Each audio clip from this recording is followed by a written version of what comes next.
Big boss 13 की famous अदाकारा शेफाली जड़ीवाला की अचानक मौत हो गई। वजह क्या बनी, आइए जानते हैं।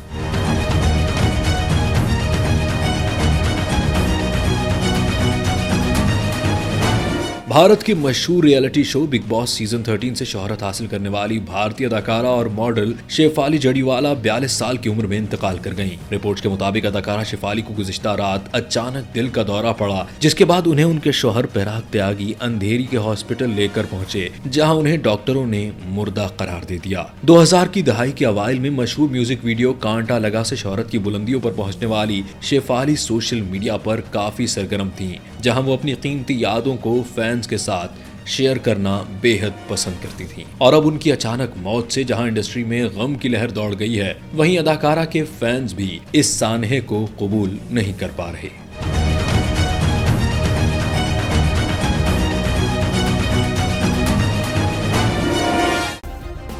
सब्सक्राइब करें और बेल दबाएं ताकि कोई खबर रह न जाए।